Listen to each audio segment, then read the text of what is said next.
सो hey everyone, आप सभी का फिर से स्वागत है मेरे चैनल क्रेजी एक्सप्लेनर में। तो आज हम फिर से आ चुके हैं बुक ऑफ एस्पर का एक नया एपिसोड लेके। जिसने पिछला एपिसोड नहीं देखा जाकर पहले वो देख लो, और जिसने देख लिया शुरू करते आज का ए वाला एपिसोड। इस एपिसोड की स्टार्टिंग में हमें ज़ूफेन और उसकी पूरी टीम के एंट्री को दिखाया जाता है। यहाँ पे कि वो सभी लोग अपनी अपनी पावर लेवल के हिसाब से आगे आगे चल रहे होते हैं और अब ज्यादातर लोग ब्रेक थ्रू करके इथेरियल स्टेज तक भी पहुंच चुके हैं। तभी उन सभी लोगों के सामने एकदम खतरनाक एंट्री में हमारा ज़ूफेंग स्माइल करते हुए आगे बढ़ रहा होता है। तो अब इधर ज़ूफेन के वहाँ पे आ जाने के बाद में तो वाली की खुशी का तो कोई ठिकाना ही नहीं रहता। तो ज़ूफेन को वहाँ पे देख करके खुश होते हुए ज़ूफेन को गले लगाने के लिए आगे बढ़ते हैं और कहते हैं, ज़ूफेन तुमने तो यार सच मुझे बहुत ही ज्यादा टाइम लगा लिया, अगर ये क्या तुमने यहाँ पे आकर के तो मुझे एक सबसे बड़ा आश्चर्यचकित कर दिया। तो सच मुझे काफी ज्यादा सरप्राइज हूँ मेरे भाई, सच मुझ में आई लव यू मेरी जान। तक कहकर के वो ज़ूफेन को गले लगाने के लिए आगे बढ़ते हैं, मगर तभी ज़ूफेन को ये चीज काफी ज्यादा घिनौनी लगती है, इसलिए वो वेनेवलियान को रोकते हुए कहता है कि ये क्या साला हर एक मोटे लोगों को क्या गले लगने की ही आदत होती है। मगर इधर ज़ूफेन की हरकत से वेनेवलियान को तो कुछ फर्क नहीं पड़ता और वो अपने मन में कहते हैं कि अगर मैंने अपनी जिंदगी में कभी भी किसी को चमत्कार करते हुए देखा है तो वो सिर्फ और सिर्फ इकलौता ज़ूफेन ही है। तो इधर वेनेवल गुई और दूसरे एल्डर भी खुश है तो अपने मन में कहते हैं, सचमुच ज़ीवोये ने अपने सेक्ट में जिंदगी का सबसे ज्यादा बेस्ट डिसाइपल लेकर के आया है। ज़ूफेन जैसा टैलेंटेड इंसान ना कभी था और ना शायद कभी होगा। तो इधर दूसरी ओर बीस्ट टीमिंग सेक्ट के उन मास्टर और डिसाइपल का तो मुंह खुला का खुला रह जाता है। ज़ूफेन और उसकी सारी टीम को देख करके वो लोग काफी ज्यादा हैरान होते हुए कहते हैं कि ये क्या, आखिर यहाँ पर ये सब क्या चल रहा है। उन लोगों ने आखिर इतनी जल्दी इथेरियल स्टेज पर ब्रेक थ्रू कैसे कर लिया। साइड में फेरिस हुई भी ज़ूफेन और उसकी सारी टीम और वेनेवलियान को देख रही होती है और फिर वो ज़ूफेन को सारे टीम मेंबर्स को याद करते हुए कहती है कि क्या ये सभी लोग वो अड़ियल लोग नहीं है जो कि यहाँ पर चलते हुए आ रहे थे, मगर लेकिन जब वो लोग हमारे साथ चलते हुए आ रहे थे तब तो वो लोग ऐसे बिल्कुल भी नहीं थे, तो फिर आखिर वो लोग ऐसे सडनली इतने ज्यादा पावरफुल और इतने ज्यादा टेरिफाइंग कैसे हो गए। तो फेरिस हुई की ये बात सुन किंगचन उससे कहती है कि मैंने तुमसे पहले ही कहा था ना, ऐसी तुच्छ और छोटी मोटी बातों का उस पर कोई असर नहीं पड़ता, इसलिए हमें स्टार्टिंग से उन्हें अपने विरोधी के रूप में देखना होगा। फिर फेरिस हुई भी थोड़ा हेजिटेट और हल्की से स्माइल करते हुए कहती हैं कि किंगचन आखिर तुम इतनी ज्यादा काम और शांत कैसे हो सकती हो, और क्या तुम नहीं देख पा रही हो कि उसकी टीम में ज्यादातर मोस्टली इथेरियल स्टेज के एक्सपर्ट्स हैं। तभी अचानक से किंगचन की बातें सुनकर के उसे कुछ समझ में आता है और फिर वो काफी ज्यादा हैरान होते हुए किंगचन से कहती हैं, एक मिनट रुको, तुम्हारे कहने का मतलब ये है कि ये सारे के सारे चेंजेस सिर्फ और सिर्फ सर ज़ूफेन की वजह से ही आए हैं, मगर लेकिन आखिर उसने ये सब कैसे किया होगा। तो सिस्टर जो हल्की से स्माइल करते हुए कहती हैं कि मुझे नहीं पता। फिर वो अपनी प्यारी सी कातिलाना नजरों से ज़ूफेन की ओर ही देखने लगती हैं, जहाँ पे कि ज़ूफेन अभी भी वेनेवलियान से ही बात कर रहा होता है। वेनेवलियान ज़ूफेन से कहते हैं कि मैं तो हमेशा से ही तुम्हारे ऊपर पूरा विश्वास किया है और मैं जो कुछ भी जानता था वो सब कुछ सिर्फ ये था कि तुम एक मिरेकलर मैन हो, इसके के लिए कोई भी मेडिकल करना चुटकियों का काम है। अब वेनेवलियान से ये सारी बातें करते हुए ज़ूफेन की नजरें फिर साइड पर पड़ती हैं। अब उसकी साइड पर उसका जिगर का छल्ला सिस्टर चूचू होती है। इसकी झलक देख करके तो भाई ज़ूफेन का प्यार बाहर निकलने से रुक ही नहीं पाता, इसलिए वो हल्की से स्माइल करता है। इधर किंगचन भी ज़ूफेन को देखते हुए वही अपनी कातिलाना नजरों से प्यारी सी स्माइल करती है। उसी वक्त उनकी साइड पर उन दोनों लोगों को इस तरीके से प्यार से एक दूसरे को देखते हुए देख करके फेरिस भी तो काफी ज्यादा शौक होते हुए अपने मन में कहती है कि सर ज़ूफेन सिर्फ और सिर्फ स्ट्रॉन्ग ही नहीं है, बल्कि जिन सभी इनक्रेडिबल चीजों के बारे में हम अपने सपनों में भी नहीं सोच सकते, इन सभी चीजों को हकीकत में लाने वाले एक कैपेबल व्यक्ति है। और सचमुच ये एक ट्रू मॉन्स्टर की डेफिनेशन को डिफाइन करते हैं। तो ज़ूफेन की टीम को देखकर के रेफरी एल्डर भी काफी ज्यादा शौक होते हुए कहते हैं ये क्या, आखिर इस बार ये डीमन स्कैमिंग सेक्ट किस तरीके की चीज खेल रहा है, क्योंकि ये लोग जब यहाँ पर एंटर हुए थे तब तो ये लोग सिर्फ और सिर्फ रेड स्टेज पर ही थे, तो फिर आखिर इन लोगों में से 6 लोगों ने डायरेक्टली अपनी स्टेज को स्किप करके इथेरियल स्टेज पर कैसे पहुंचा है। व्हाट द हेल, आखिर ये लोग सिर्फ इन 3 दिनों में इतने ज्यादा स्ट्रॉन्गर कैसे बन गए। तो रेफरी एल्डर को एल्डर की बात याद आती है जो कि गेट पे खड़ा था और वो उन्हें बता के गया था कि ज़ॉम्बी पिल के बारे में। तो ज़ॉम्बी पिल के बारे में याद करके रेफरी को भी सब कुछ समझ में आ जाता है। फिर वो ज़ूफेन की टीम को घूरते हुए अपने मन में कहता है कि इन लोगों ने अपने डिसाइपल्स को इस खतरनाक फिजिक को पाने में ट्रेन करने के लिए ज़ॉम्बी पिल का इस्तेमाल किया। सचमुच ये लोग तो यहाँ पे वाकई में एक रियल एक्सपर्ट है। और अब इस बार की डबल ड्रैगन गैदरिंग को देख करके लग रहा है कि फिर से पल्ला पलटने वाला है और अब डीमन स्कैमिंग सेक्ट की कोई ना कोई जगह तो यहाँ पर सकते हैं। तो इतना सोचने के बाद फिर वो एल्डर कहते हैं कि ऑलराइट, तो ठीक है फिर अब जब डीमन स्कैमिंग सेक्ट भी आ चुका है तो अब डीमन स्कैमिंग सेक्ट और बीस्ट टीमिंग सेक्ट की इस फाइट को शुरू किया जाए। इसलिए प्लीज दोनों सेक्ट अपने अपने डिसाइबल्स को इन राउंड्स के लिए आगे लाइए। तो ये सब कहते हुए जब वो एल्डर बीस्ट टीमिंग सेक्ट के उन लोगों की ओर देखते हैं तो वो लोग तो काफी ज्यादा डर के मारे कांप रहे होते हैं। और वो जो बीस्ट टीमिंग सेक्ट का डिसाइपल जो ज्यादा ही कुछ बोल रहा था तो जोरों से कांपते हुए अपने साइड पे खड़े मास्टर से कहता है कि मास्टर ये तो क्लियरली एक चीटिंग है और हमने तो क्लियरली अपनी आंखों से इन लोगों को देखा था, वो लोग तब बिल्कुल ही क्रिपल थे। तो फिर आखिर सिर्फ 3 दिनों में ये लोग इस तरीके के मॉन्स्टर कैसे बन गए? उन लोगों ने जरूर कुछ ना कुछ तो गड़बड़ की है। तो क्या मास्टर हमें अब अपनी हार मान लेनी चाहिए? तो अब उसका मास्टर चिल्लाते हुए कहता है कि बकवास बंद करो, यहाँ पे आगे हर एक जो कोई भी राउंड होगा तो डबल ड्रैगन गैदरिंग वाले ये सारे लोग इन सभी राउंडों को एवेल्यूट करेंगे और इस सारे एवेल्यूशन को एक साथ मिला करके हमारी फाइनल प्लेस के बारे में डिटरमाइन किया जाएगा। इसलिए अगर हम लोग बिना कुछ किए इन राउंडों से पीछे हट लेते हैं तो फिर हमारे लिए इवेल्यूट करने के लिए कुछ भी नहीं रह जाएगा। तो तब उसका चेला फिर घबराते हुए कहता है कि मगर मास्टर अगर हम लोग इन लोगों से फाइट भी करते हैं तो फिर भी बात तो वही रहेगी, हमारे हाथ में फिर भी कुछ नहीं रहेगा, क्योंकि जरा उन लोगों की ओर एक बार देखो तो सही, वो लोग हमारी चटनी बना देंगे। तो उसका मास्टर कहता है कि तुम्हें अभी ज्यादा चिंता करने की कोई जरूरत नहीं है, क्योंकि हम लोगों के बीच की फाइट लॉटरी नंबर के हिसाब से कराई जाएगी। और जरा देखो उन लोगों में से 6 लोग ही तो इथेरियल स्टेज पर हैं, जबकि 4 तो उनमें से काफी ज्यादा कमजोर हैं। तो इसलिए अब हम लोग जो कुछ कर सकते हैं तो वो सिर्फ इतना ही है कि हम लोग अपने बेहतर लक के लिए प्रे कर सकते हैं। तो अपने मास्टर की ये बात सुनने के बाद उसका चेला कहता है कि मास्टर आपकी बातें कुछ तो सेंस कर रही है, और अगर जब तक हम जितने ज्यादा लकी रहेंगे हम तब तक कुछ पॉइंट्स तो पा ही पाएंगे। और जरा देखो उस लड़की की ओर, वो अभी भी 3rd लेयर का रेडन स्टेज पर है, इसलिए अगर हमारी उससे फाइट होती है तो हम जरूरी कुछ ना कुछ पॉइंट तो पा ही लेंगे, जो कि हमारे लिए थोड़ा अच्छा रहेगा। तो अपने चेले की ये बात सुन करके उसका मास्टर गुस्से में उसके चांद पर एक टपली मारते हुए कहता है कि डैम कायर कहीं के, वहाँ पे 4 रेडन स्टेज के लोग हैं और फिर भी तो उनमें से सबसे कमजोर को लड़ने के लिए पिक कर रहा है। और प्लीज जरा तू अपनी ओर तो देख, तू भी एक रेडन स्टेज का कल्टिवेटर है, इसलिए कम से कम उनमें से एक 6 लेयर के रेडन स्टेज कल्टिवेटर को पकड़ और बाकी के कमजोरों को फाइट लड़ने के लिए अपने जूनियर के लिए छोड़। इससे हम कम से कम 2-3 राउंडों को तो जीत ही पाएंगे और अपने सेक्ट के लिए कुछ पॉइंट्स कमा पाएंगे, जबकि तू यहाँ पर सिर्फ और सिर्फ अपने बारे में ही सोच रहा है। इधर तभी हमें ज़ूफेन की ओर भी दिखाया जाता है, जो कि उन लोगों के आगे खड़ा होता है और वो अपने मन में सोच रहा होता है कि आखिर मेरे कान में इस तरीके की खुजली क्यों हो रही है, क्या कोई मेरे बारे में बात कर रहा है। तभी इधर हमें उन रेफरी एल्डर की ओर दिखाया जाता है, उस लॉटरी बॉक्स की ओर इशारा करते हुए सभी लोगों से कहते हैं कि तो अब ठीक है, फिर दोनों की दोनों टीम्स अब आगे बढ़े और अपने भाग्य का फैसला करने के लिए इसका इस्तेमाल करें। यहाँ पे हमारे पास 2 बॉक्सेस हैं जिनके के अंदर 10-10 नंबर है। हर एक टीम को अपने अपने बॉक्सेस में से एक नंबर को निकालना है और जिस टीम के प्लेयर के पास में सेम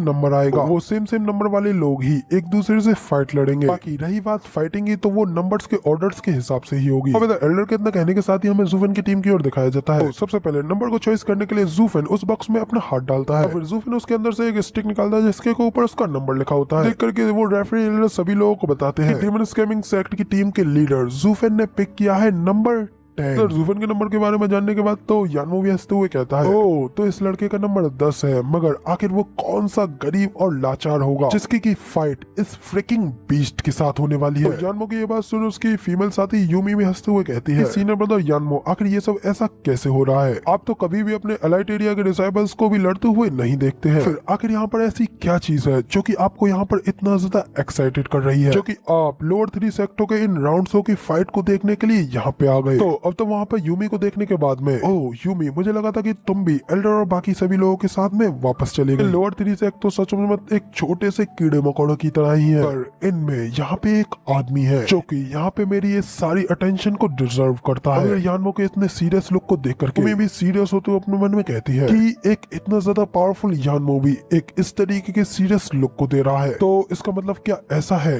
कि उनमें से कोई ऐसा हो जिसको कि सीनियर ब्रदर यानमो पहले से पहचानता हो। तो सोचते हुए फिर यूमी ज़ूफेन की ओर देखती है और यानमो से पूछती है कि क्या वो वही 3rd लेयर का रेडियन स्टेज एक्सपर्ट है। तो यानमो कहता है कि हाँ वही 3rd layer radian stage expert, वो घटिया कमीना झूठा आदमी वो कुछ भी हो सकता है और उसके कल्टीवेशन लेवल को देख करके लोग उसे कमजोर समझ सकते हैं, लेकिन उसकी शक्तियों को करीब से देखने के बाद पता चलता है कि वो उन भेड़ बकरियों के झुंड में एक भेड़ के रूप में भेड़िया है, भेड़िया। और जब मैं पिछली बार उससे मिला था तब मैं ऑलमोस्ट। तो तभी यानमो को टोकते हुए यूमी पूछते हैं कि ऑलमोस्ट आखिर क्या ऑलमोस्ट, और सीनियर ब्रदर आखिर लास्ट टाइम ऐसा क्या हुआ था। तो यानमो कहता है कि कुछ भी नहीं, तुम्हें उस बारे में पूछने की कोई जरूरत नहीं है और ना ही तुम्हारा उस चीज से कोई लेना देना है। यूमी से ये सब कहते हुए फिर यानमो अपनी नजरें चुराते हुए अपने मन में कहता है कि आखिर मैं कैसे सभी लोगों को ये बता सकता हूँ कि मैं एक थर्ड लेयर के रेडियन स्टेज के बच्चे से ऑलमोस्ट मरता मरता बचा हूँ। तो यूमी भी यानमो के इस तरीके के फेस को देखने के बाद में जुफेन को देखते हुए उसमें काफी ज्यादा इंटरेस्टेड होते हुए अपने मन में कहती है कि इस बच्चे को देखते हुए सीनियर ब्रदर यानमो भी काफी ज्यादा गुस्सा हो चुके हैं।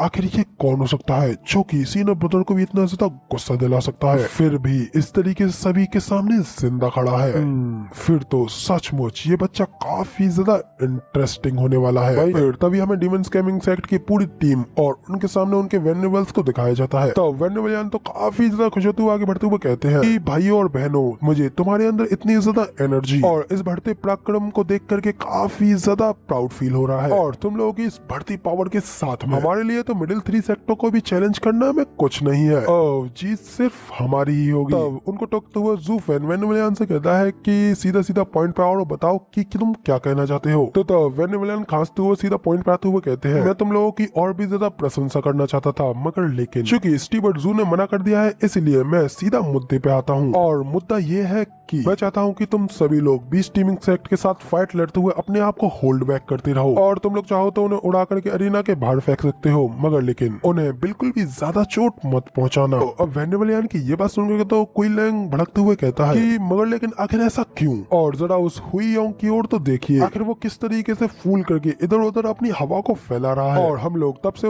उसे सही मजा चखाने के लिए मरे जा रहे थे, लेकिन फिर भी अब आप चाहते हैं कि हम लोग इस सब को इजी लें और उनके साथ कुछ भी ना करें। तो वेनेबलियन कहते हैं कि इसे ही रणनीति कहते हैं, क्या तुम समझे? ये डबल ड्रैगन गैदरिंग इवैल्यूएशन के ऊपर ही बेस्ड है। अगर हम लोग उन्हें बुरी तरीके से घायल कर देते हैं और फिर उनका अपोनेंट मिस्टिकल हेवन सेक्ट होगा, क्योंकि उनका इतने ज्यादा घायल होने की वजह से इस बात का फायदा उठाएगा, ये हमारे लिए उनकी मदद करने जैसा होगा। इसलिए तुम्हें और भी ज्यादा घृणित होना चाहिए उन so called hypothetic and ungrateful righteous sect के लिए, जो कि साला हमारी भलाई का एहसान भी नहीं मानते। इसलिए तुम्हें उनसे ज्यादा अधिक सावधान रहना चाहिए। तो फेंगली भी कहता है कि हाँ, वेनेबल बिल्कुल सही कह रहे हैं। और फिर तब वेनेबलियन ज़ूफ़ेन के ऊपर चिल्लाते हुए कहते हैं, और तुम बहुत होगी तुम्हारी दोस्ती उन लोगों के साथ में, और अगर तुम आगे भी ऐसे ही करते रहे तो इससे हमारी पोजीशन को काफी ज्यादा नुकसान पहुंचेगा, और क्योंकि तुम उनके सबसे स्ट्रॉन्गेस्ट प्रतिद्वंदी के खिलाफ हो, इसलिए मैं स्पेशली तौर पर तुमसे कहता हूँ कि तुम उस बंदे के साथ में ऐसा वैसा कुछ मत कर देना और उसे सिंगल वन पीस में छोड़ देना। और वन पीस में जिंदा छोड़ने का मतलब ये नहीं है कि तुम उसे पूरी तरीके से क्रिपल करके छोड़ दो, कि अगर तुम ऐसा करते हो तो तुम सिर्फ और सिर्फ मिस्टिकल हेवन सेक्ट की ही मदद करोगे। तो तब इधर ज़ूफ़ेन उनसे कहता है कि आपको चिंता करने की बिल्कुल भी जरूरत नहीं है, मैं जानता हूँ कि मुझे क्या करना है, और इसके अलावा उसकी उस ताकत के साथ में हुई ज़ियोंग से थोड़ा बहुत लड़ने में भी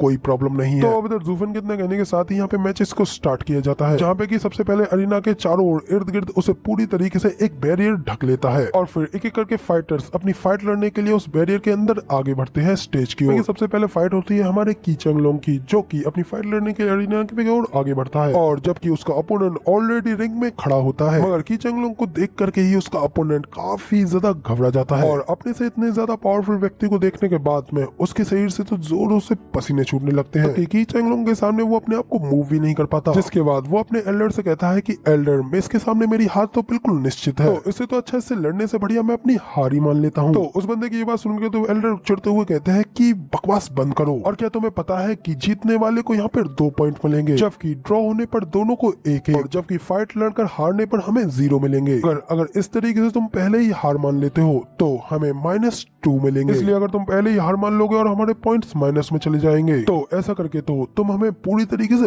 बर्बाद कर डालोगे। तो अपने मास्टर की ये बात सुनने के बाद तो बंदा घबराते हुए कहता है कि ये साली डबल ड्रैगन गैदरिंग तो हमें हार भी नहीं मानने देगी, ये सभी लोग बस हमें सीधा सीधा मरते हुए देखना चाहते हैं। तो अब इसी के साथ में हमें उन लोगों के ऊपर रेफरी एल्डर को दिखाया जाता है, जो कि दोनों से और सभी लोगों से कहते हैं कि फर्स्ट फाइट को शुरू किया जाए। तो अब इसी के साथ में की चंगलोंग उस बंदे की ओर आगे बढ़ने लगता है, अपनी ओर आगे बढ़ता हुआ देख करके वो बंदा तो की चंगलोंग के सामने अपने हाथ पैर दोनों जोड़ लेता है। तो उसे ऐसा करता हुआ देख करके की चंगलोंग उससे कहता है कि सचमुच तुम्हारे पास महानता को पहचानने के लिए एक काफी अच्छी आंखें हैं, इसलिए तुम्हारे इस असाधारण निर्णय को देख करके मैं तुम्हें जाने दूंगा। तो कहते ही की चंगलोंग दूर से अपने हाथ को हल्का सा झटकता है, तभी उसके हाथ झटकने के उस प्रेशर के साथ में ही वो दूसरा बंदा सीधा उड़ता हुआ अरीना के बाहर नीचे जाकर के गिरता है और वो भी बिना किसी इंजरी के। तो होते हुआ देख करके तो वो बंदा भी काफी ज्यादा शॉक हो गया होता है। रेफरी एल्डर अनाउंस करते हुए कहते हैं कि फर्स्ट फाइट को जीता है डीमन स्कैमिंग सेक्ट ने। क्योंकि तभी वो बंदा तो अपने घुटनों पर आते हुए की चेंगलोंग से कहता है कि मुझ पर इस तरीके से दया दिखाने का आपका बेहद बेहद शुक्रिया जो कि आपने मुझे किल नहीं किया। जिसके बाद इसी के साथ में सेकंड फाइट की स्टार्टिंग होती है, जहाँ पे की चेंगलोंग जीतने के बाद अरीना से नीचे उतरता है और सेकंड फाइट के लिए यूलिंग आगे बढ़ती है। और अब क्योंकि डीमन स्कैमिंग सेक्ट का प्लान बिल्कुल ठीक जा रहा होता है, इसलिए यूलिंग और की चेंगलोंग दोनों स्माइल करते हुए एक दूसरे को क्रॉस करते हैं। और फिर यूलिंग के आगे उसकी अगली फाइट के लिए उसका अपोनेंट आता है। एल्डर सेकंड फाइट को स्टार्ट करने के लिए अनाउंस करते हैं, मगर तभी यूलिंग का अपोनेंट यूलिंग के सामने अपने घुटने टेक देता है, नीचे जमीन पर अपना सिर पीटते हुए कहता है कि सीनियर सिस्टर प्लीज मुझे जाने दीजिए और प्लीज मुझे मत मारिए। इधर ये सब होता हुआ देख करके तो बाकी की सभी ऑडियंस तो जोर जोर से हंसने लगती है, जबकि वो एल्डर अपने मन में कहते हैं कि यहाँ तो सच में बहुत ही ज्यादा गड़बड़ चल रही है। तभी इधर हमें यूलिंग की ओर दिखाया जाता है जो कि हंसते हुए उस बंदे से कहती है कि अच्छा है, बहुत अच्छा है। इस चीज को बहुत ही ज्यादा पसंद करती हूँ जब एक आदमी को पता चलता है कि उसकी असली जगह कहाँ है। इसलिए चलो मैं तुम्हें माफ करती हूँ और तुम्हें जीने का एक मौका देती हूँ। तो कहते हुए यूलिंग उस बंदे को हल्की सी किक मारते हुए अरीना से बाहर फेंक देती है, जबकि वो बंदा भी ये देखते हुए खुश होते हुए नीचे गिरता है और चिल्लाते हुए कहता है कि हुर्रे मैं बच गया। तो अब इधर अपने डिसाइपल्स को ऐसा करते हुए देख करके तो उनके एल्डर को तो एक झटका लगता है जिससे उनके मुंह से खून निकलने लगता है। इसे देख करके तो हुई ज़िंग अपने मास्टर के लिए परेशान होते हुए कहता है कि मास्टर क्या आप ठीक है, जबकि मिस्टिकल हेवन सेक्ट की लड़कियां तो ये सब होते हुए देख करके जोर जोर से हंसने लगती हैं, मगर उनके एल्डर को इसमें ज्यादा कुछ ठीक नहीं लगता और वो अपने मन में कहते हैं यहाँ जरूर ही कुछ न कुछ तो गड़बड़ है, मुझे बिल्कुल भी ठीक नहीं लग रहा। और तभी सबकी चीज के बारे में सोचते हुए उन्हें एक शौक लगता है और उन्हें सब कुछ समझ में आ जाता है कि यहाँ पे ये सब क्या चल रहा है। जिसके बाद वो चिल्लाते हुए कहते हैं कि ये तो एक डीमन स्कैमिंग सेक्ट का प्लान है, क्योंकि वो लोग नहीं चाहते हैं कि हम लोग भी इजीली अपनी फाइट को जीत जाएं। फाइंड यांग तो फिर आखिरकार तुमने मुझे फाइनली मूर्ख बना ही दिया। तो अब इधर अपने एल्डर की इस तरीके की हरकतों को देख करके फेरी सुई भी एल्डर से पूछ लेती है कि एल्डर आखिर अब क्या गड़बड़ हो गई। एल्डर उससे कहते हैं कि अब तुम ये मत कहना कि तुम्हें जो ये सब हो रहा है वो नहीं दिख रहा, जरा देखो डीमन स्कैमिंग सेक्ट और बीस्ट टीमिंग सेक्ट की इन फाइटों को, उनकी फाइट में कोई भी बंदा जरा सा भी हार्म नहीं हो रहा है। तो अब अपने एल्डर की ये बात सुनकर तो वो लड़कियां भी काफी ज्यादा हैरान हो जाती हैं। तो तब फेरी सुई कहती है कि उनकी ये असामान्यता तो बिल्कुल स्वाभाविक है। तो एल्डर भी कहते हैं कि हाँ उन लोगों के बीच का गैप काफी ज्यादा बड़ा है जो कि क्लियरली तौर पर आगे बढ़ रहा है, लेकिन डबल ड्रैगन गैदरिंग में ऐसा मामला पहले कभी नहीं हुआ, क्योंकि हर कोई यहाँ पर अपनी अंतिम सांस तक लड़ता है ताकि वो सभी अपने अपने सेक्ट को गौरवहीन होने से बचा सके और अपने सेक्ट के लिए कुछ रिसोर्सेज को अर्जित कर सके। और इन्हीं सब चीजों की वजह से कोई भी एक सेक्ट अल्टीमेटली सिचुएशन को पूरी तरीके से कंट्रोल नहीं कर सकता। और यही वो बात थी जिसने की मुझे डीमन स्कैमिंग सेक्ट की योजना के प्रति अंधा बना दिया था, इसलिए मैं उन लोगों के ऊपर इतना ज्यादा ध्यान नहीं दे रहा था। तो फेरिस एल्डर से पूछते हैं कि एल्डर आखिर आपके डीमन स्कैमिंग सेक्ट के स्कैम से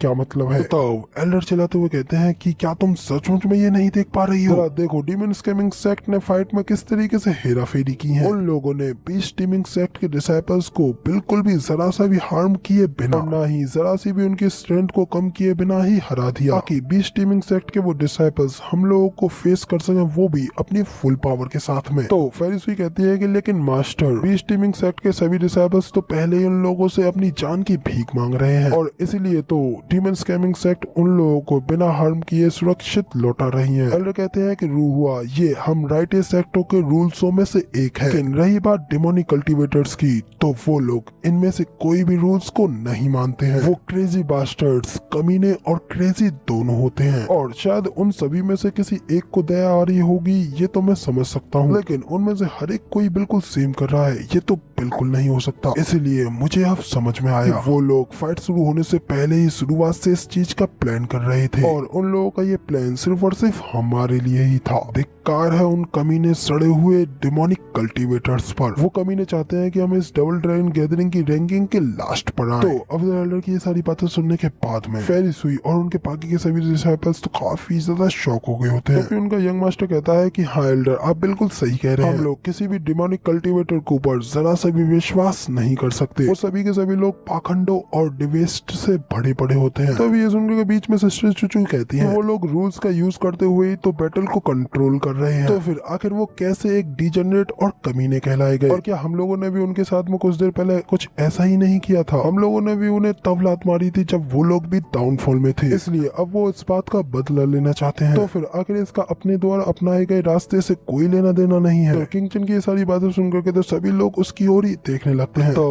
उन लोगों का यंग मास्टर भी हैरान होते हुए किंग चन से कहता है कि जूनियर सिस्टर, आखिर आप हमेशा उन डिमोनिक कल्टीवेटर्स का साथ क्यों देती रहती हैं? तो क्या ये सब कुछ सिर्फ और सिर्फ उस लड़की की वजह से है? सिस्टर चुचू कहती है कि हाँ, उसी की वजह से है, और वो और मैं, हम दोनों एक पुराने दोस्त हैं, और चाहे मैं कहीं भी किसी भी साइड पे हूँ, मैं हमेशा उसका साथ दूंगी। लेकिन इस सब बात को एक तरफ रखते हुए सिचुएशन ये है कि अब हमें हर संभव तरकीब अपनानी होगी, बस शर्त है कि हम लोग नियमों के अनुसार ही खेलें, और अब हम सभी को अपने विरोधियों के ऊपर नजर रखनी है। और जब आप खुद ही किसी बड़े नुकसान में हो तो फिर इस चीज का दूसरों के मोरल्स के ऊपर दोष आरोप करने का क्या ही मतलब, और इस तरीके से सिर्फ खुद को इतना अच्छा बताने का प्रयास करना, ये सब कुछ सिर्फ एक कमजोर व्यक्ति की ही निशानी होती है। और मैं तो हमेशा से ही इस तरीके के लोगों से घृणा करती हूँ। सिस्टर चुचू की ये बात सुन उनका यंग मास्टर कहता है कि जूनियर सिस्टर, तो क्या इसका मतलब ये है कि अगर वो व्यक्ति इस तरीके से इतना ज्यादा नीचे गिर जाता है तो क्या आप वाकई में उसके बारे में सोचना बंद कर देंगी? तो सिस्टर चुचू कहती है कि नहीं, वो कभी भी ऐसा नहीं करेगा, और तुम में से कोई भी उसके बारे में बिल्कुल नहीं जानता। एक पिल कंपटीशन के दौरान उसके पास में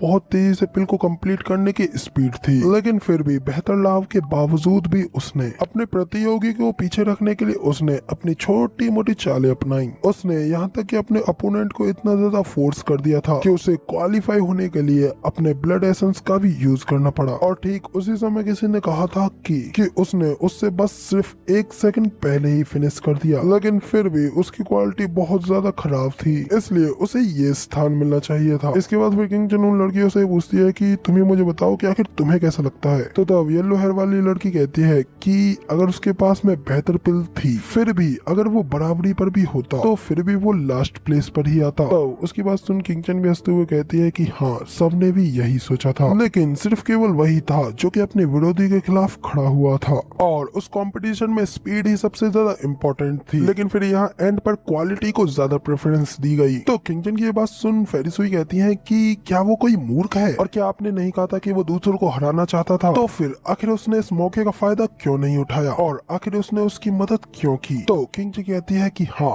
बस वो वही है, अपनी हार को स्वीकार करना और अपनी जीत के साथ भी जनरस रहना। और हालांकि मैं मानती हूँ कि वो एक इवल है, लेकिन एक स्टाइल के साथ में। मैंने भी इस चीज को एक अच्छा अवसर बर्बाद हुआ ये सोचा, लेकिन अब पीछे मुड़ करके मैंने पाया कि उसने बिल्कुल सही काम किया था। इसलिए मैं ये अच्छी तरीके से जानती हूँ कि वो अपने लक्ष्य तक पहुँचने के लिए कुछ भी करेगा, लेकिन प्रिंसिपल और सिद्धांतों के दायरे में रहकर। और मुझे तभी पता चल गया था कि इससे कोई फर्क नहीं पड़ता कि वो अच्छा है या बुरा है, मगर मुझे वो पसंद है क्योंकि वो एक ट्रू मैन है। तो अब किंग चन की जूफिन को लेकर के ये सारी बातें सुन करके तो सभी की सभी लड़कियां किंग चन को ही देखती रह जाती हैं, जबकि फिर इसके बाद में फेरिसुई जूफिन की ओर मुड़ करके देखती हैं और अपने मन में कहती हैं कि यंग मास्टर जू दिखने में तो काफी ज्यादा लापरवाह लगते हैं, मगर लेकिन सचमुच में उनका कैरेक्टर कितना ज्यादा ग्रेट है। इधर येलो हेयर वाली लड़की तो किंग चन से पूछती है, सिस्टर किंग चन, क्या वो एंड पर जीत गया? तो किंग चन बताती है कि हाँ, ऑफ कोर्स वो जीत गया। तो लड़की आगे पूछती है कि आखिर फिर उनके विरोधी का क्या हुआ,